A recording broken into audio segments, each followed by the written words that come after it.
皆さんこんにちは、五戸美希です。今日のテーマは日本語のアクセントです。長いのでプログラムを3つに分けました。その1、肯定アクセントとは。その2、日本語のアクセントの役割。その3、アクセント辞典の見方。この3つのプログラムでお届けします。まずはその1、肯定アクセントとはです。日本語のアクセントは肯定アクセントですね。単語の中で音程が高いところと低いところがあって、それが単語ごとにある程度決まっている。これが肯定アクセントです。アクセントっていうと強弱の変化だと思ってしまう方いらっしゃるんですけれども、日本語は違います。はい。強弱のアクセントは例えば英語とかドイツ語とかはですね、アメリカだったらアメリカ、グレートだったらグレート、強いところが決まってますよね。一つ一つの単語についてどこを強めて発音するかということがある程度決まっている。これが強弱アクセントです。で、日本語もある部分を強く言うってことありますけれども、それは感情を込めて言うような場合ですね。感情を込めて言うような場合、はい、強くなったりとか、そうなんですよみたいな時とか、こういうことだけなんとかなんですよとか、はい、そこで強くなるっていうのは感情に、よるものなので、これは強弱アクセントとは言わないですね。英語は強弱アクセントですけれども、日本語は肯定アクセントです。例えば、橋と箸、はい、これ音程肯定で意味が変わってきますよね。橋、橋、箸、箸、はい。雨、雨、花が咲く。わかりますかね。花が咲く。はい、こういうふうに高いところと低いところがある。日本語は、単語ごとに高いところ、低いところがある程度決まってます。で、この高い低い高低差なんですけれども、例えばドレミファのドとレみたいなそういう細かい違い、決まった違いじゃなくて、ただ上がってるか下がっているかっていう大まかなものですね。スピーチトレーニングでは、今日のプログラム2つ目、日本語のアクセントの役割です。まずですね、日本語は同音異義語がとても多いですね。同音異義語、同じ仮名遣いで意味が違うという言葉はたくさんあります。これアクセントが違うことで意味の違いがすぐにわかるという、そういう便利な役割がありますね。例えば、日に当たるより日に当たれ。これ東京式アクセントは日に当たるより日に当たれ。はい、日と日、これアクセントが違うんですね。これもし同じアクセントだったら、日に当たるより日に当たれだったらどちらを進めているのかわからなくなってしまいますけれども、意味の違いがすぐに音でわかる。先ほど紹介しました箸と橋、雨と雨、はい、これもすぐわかりますよね。鶴と鶴、牡蠣と柿、アクセントで聞き分けることができます。はい。で、私が今紹介しているこの具体例で挙げているアクセントは東京式アクセントですけれども、これ関西弁京阪式アクセントと言いますけれども、京阪式アクセントでも高低、そのどこが高くてどこが低いかっていうのは東京とは違いますけれども、高低の変化で意味を区別するっていうところは同じですね。はい、アクセントの役割もう一つ、語と語の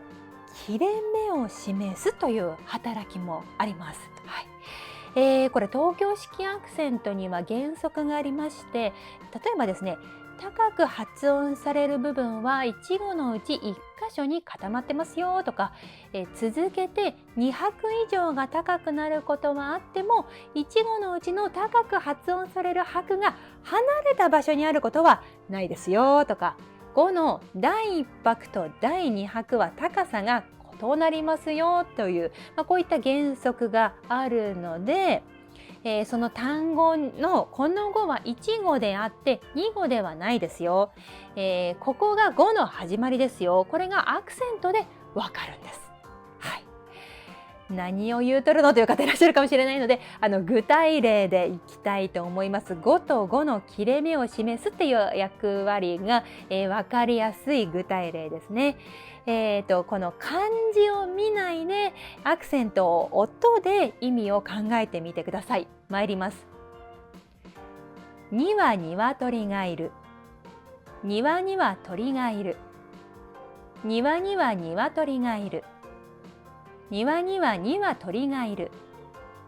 庭には鳥がいる。庭には鶏がいる。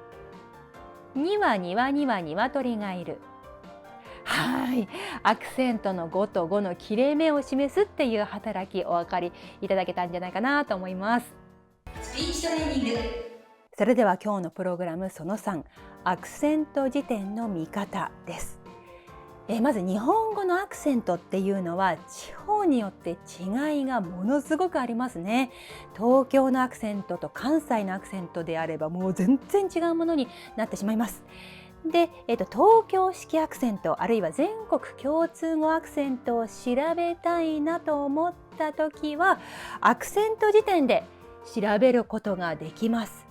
アクセント辞典っていうのは NHK のものと新明解のものと2種類ありますね。で、アクセントの書き方が全然違うので一つずつご説明します。まず NHK のアクセント辞典は書き方としては下がり目式というふうに言いまして、音の下がり目だけを示すものですね。下がるところにバックスラッシュが書いてあります。例えば箸と橋だったらこういうふうに書いてありますね。雨と雨だったらこういうふうに書いてあります。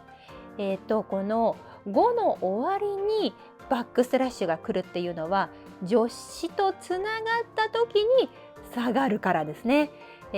箸があるだったら箸がある、はい、がは上がらないですね。橋があるであれば橋がある、はい、しで上がってがは下がる、ここが下がり目になるということで語の終わりに下がり目が書いてあります。雨と雨だったら雨ですけれども助詞が上がるかどうかっていうのはこの、雨だったら上がら、助詞は、下がらないよという印が書いてあるわけですね。雨が降るだし雨が欲しいですよね。東京式アクセント、はい、なので、助詞が上がるか下がらないかっていうのもこれ、一目でわかることができるというアクセントの表記方法です。いざ調べるぞっていう時は花が咲くだったら花と咲く2つを調べて、この花は最後にバックスラッシュが来ている、助詞がは下がるということですね。花がで咲くは、さが、さも、だから咲くのくが上がるということなんですよね。これは花が咲くっていう風に、読み取ることができますね。咲くっていうのがこう続いていくときは咲くとき、はい、下がらないですよっていうのが、一目でわかるようになってます。続きまして新明解のアクセント辞典、ちょっとすみませんね、私使いすぎてボロボロになってしまったんですけれども、新明解のアクセント辞典は棒鍵式という書き方で書いてあります。低いところと高いところと下がり目、下がるところを、同時に示す書き方ですね。箸と橋だったらこういうふうに書いてあります。箸、上がるところに上に線が引っ張ってありまして、下がる、ここで下がるよっていうところにまたこの鍵で、この締めるところが来るわけですね。箸、箸、箸、はは線がついてないですね。しの方に上に棒線がついているのでしで上がるよっていうことで、これも続く助詞が下がるっていうのを示してますから、橋があるっていうふうに、理解をすることができます。雨と雨はこういう風になってますから、雨が降るだし、雨が欲しいだしっていうことになりますね。花が咲くだったら花咲く、こういう風に書いてありますので、花が咲く、はい、こういう風に、書いてあります。NHK と新明解の違いというのは、このアクセントの書き方の違いというのが大きいですね。再録されている言葉というのはどちらももうとっても多いので、おすすめは2冊両方買うことがおすすめで、あともう一つ違いとしては、新明解のアクセント辞典は新しいアクセントは神話と書いてありまして、今はあんまり使われないけれども以前は一般的だったっていうアクセントは古はあるいは元はっていうふうに載っていまして、で NHK のアクセント辞典の方は、基本的には放送にふさわしいかどうかという観点で書かれてますので、新しいか古いかっていうのではなくて、アクセントが2つある場合は、1個目がこれで許容するアクセントはこれっていう書き方になってます。なので、アクセントが2つも書いてあると迷っちゃうよっていう方は NHK のアクセント辞典が、分かりやすいと思いますし、新しいか古いかの歴史も知りたいよっていう方は新明解の方がいいと思いますね。まあでもね、2つあるといいと思います。はい、私はどっちも大好きです。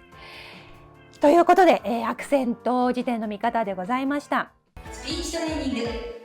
アクセントは型があったり、イントネーションとアクセントの違いは何かとか、複合語の扱いとかも話したいことはもう山ほどありますので、また追ってご紹介します。はい、で私アクセント辞典が本当もう大好きなんですけれども、方言も大好きで、ここからはスピーチトレーニングという観点でお話しさせていただきますと、素敵な話し方、魅力的な話し方っていうのは自然体で個性が出る話し方だと思っておりますので、東京式アクセントでスピーチをしましょうっていうおすすめはしてないです。はい、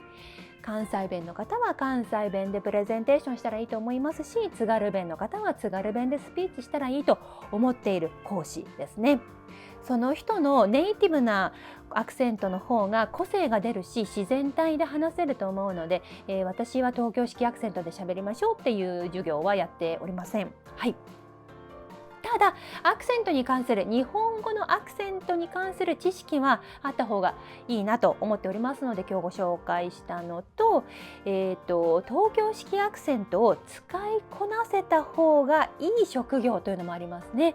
アナウンサー、ナレーター、俳優、声優、そういうプロとして話す機会がある、話すことでお金をもらうというお仕事の方は、東京式アクセントを使いこなせた方が仕事の幅が広がりますので、身につくのがいいと思います。なので2冊ですね。はい。